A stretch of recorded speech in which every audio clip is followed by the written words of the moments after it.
expert dans les philosophes écossais Hume. Oui, bonjour, je m'appelle Guillermo Macias, je suis prof de philo à l'université et merci beaucoup de me recevoir pour approfondir un peu plus sur la philosophie de Hume.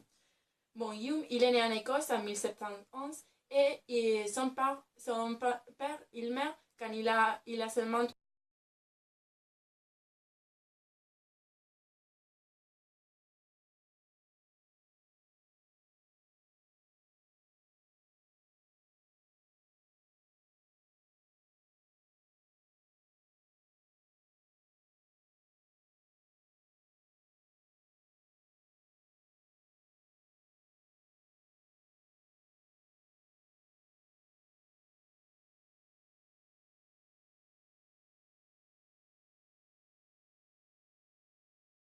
Et c'est alors qu'il finit ses études qu'il souffre une crise personnelle, familière et il décide de s'en va en France.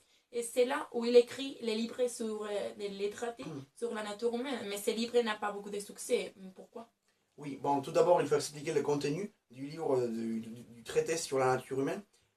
Tout d'abord, il s'interrogeait à propos de la connaissance humaine. Alors, il pensait que l'homme était la mesure de toutes les choses et c'est pour cela que l'homme, l'être humain, est l'objet et le sujet de son propre enquête. Alors, ce qu'il voulait était sortir, tirer les gens de son sommeil dogmatique, leur demander pourquoi ils savaient et qu'est-ce qu'ils croyaient savoir, parce que c'était pas exact. Il est vrai que ça n'a pas eu trop de succès, et à cause de cela, il a publié en 1748 l'enquête sur l'entendement humain, pour le rendre plus facile pour le grand public. Oui, et c'est en lisant ce livre qu'on peut en conclure que son philosophie dit que les principes de l'expérience l'expérience est la seule productrice de nos idées. Oui, c'est ça. Alors, parce que l'expérience est basée dans notre sens. Oui. D'accord. Alors, c'est Hume, c'est le père.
Il est aussi populaire par son théorie de cause et effets. Et alors, dans cette théorie, il dit que les causes et les faits ne sont pas évidentes que par l'expérience. Alors, mais comment peut-on être sûr des effets des causes? Ben, il faut que je vous dise, madame, qu'on ne peut pas être absolument sûr. On ne peut pas, oui, être sûr des effets de la cause. Alors, on va prendre comme exemple un arc avec une flèche. Un arc tendu, avec la corde tendue, qui veut lancer une flèche. L'arc serait la cause et la flèche serait l'effet. Alors, on peut essayer de prévoir la trajectoire que la flèche va suivre grâce à la direction du vent, grâce à notre expérience précédente, mais on ne peut pas avoir la certitude que cette flèche va suivre une direction déterminée. On va prendre l'arc avec une force déterminée, on va essayer de le mettre avec en billet ou recte, mais on ne peut pas avoir la certitude. Alors, on peut dire que le futur est en quelque sorte conforme au passé. Oui, c'est ça. Et c'est passé dans l'habitude Oui, d'être humain de dire ah bon, ça va passer parce qu'il a déjà passé. oui. Bah d'accord, mais alors, selon Hume, l'habitude est le grand conducteur de la vie humaine. Mhm. Mais est-ce que l'habitude ne sera pas la copie d'aucune impression? Non, elle n'est pas la copie d'aucune impression. L'habitude sert à combler, on a quelques impressions qui sont indéniables, mais parce on les a expérimentées grâce à nos sens, grâce au toucher, pardon, à la vue, au goût. Et pour essayer de combler les lacunes que l'on a entre les impressions, l'habitude remplit ces lacunes avec des principes de contiguïté, ressemblance et causalité. Alors, une causalité ou de ressemblance serait, si on a déjà l'expérience de tirer une flèche avec un arc, on a la causalité parce qu'avant, avec l'expérience, on a vu, on suivrait les concepts, les principes de causalité et de ressemblance. Dire que presque toute la philosophie de Jung, surtout c'est des causes et d'effets, est basée sur la probabilité parce que réellement, on ne peut pas être sûr de quelque chose, de quelque chose va passer dans le futur, mais on a les probabilités. On a l'expérience du passé, oui, vous voulez dire. Et c'est la probabilité qu'il avait dit, oh bon, ça, comme ça a déjà passé beaucoup de fois, ça va passer une autre fois dans le futur, peut-être demain ou... Oui, c'est ça, parce que l'esprit humain trouve toujours la cohérence du probable. Donc c'est comme vous disiez avant, c'est sur la probabilité que l'entendement va se baser, pas sur la nécessité. C'est la probabilité qui va, comme on a dit, l'expérience. Alors on va essayer de deviner le futur grâce à l'expérience du passé. Oui, c'est ça, parce que comme humain empiriste, c'est toujours l'expérience.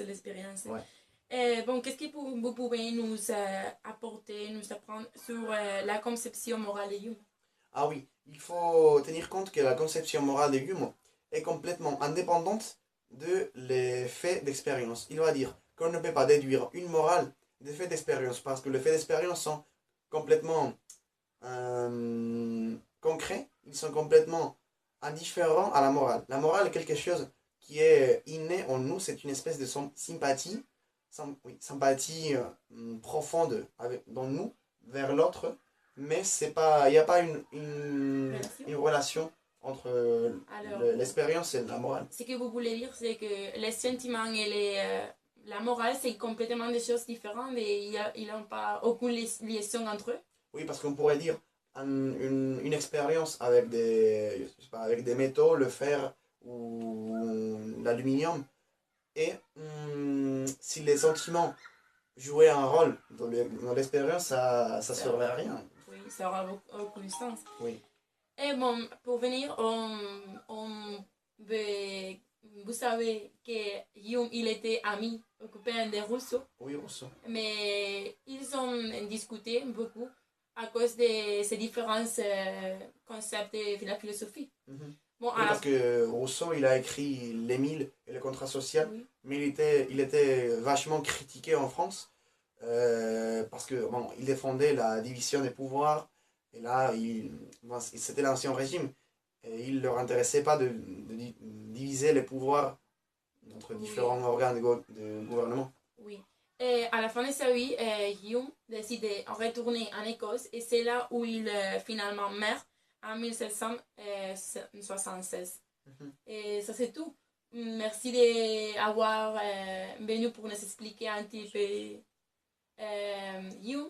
Et j'espère que vous retournez dans ce futur pour parler de Rousseau, peut-être. Oui, bien sûr. Bon, j'espère que vous m'appellerez et je viendrai pour en parler. Bon, c'est tout pour aujourd'hui. Merci de nous avoir écoutés et regardés. Et je vous espère ici les prochains mercredis à Émission Cogito.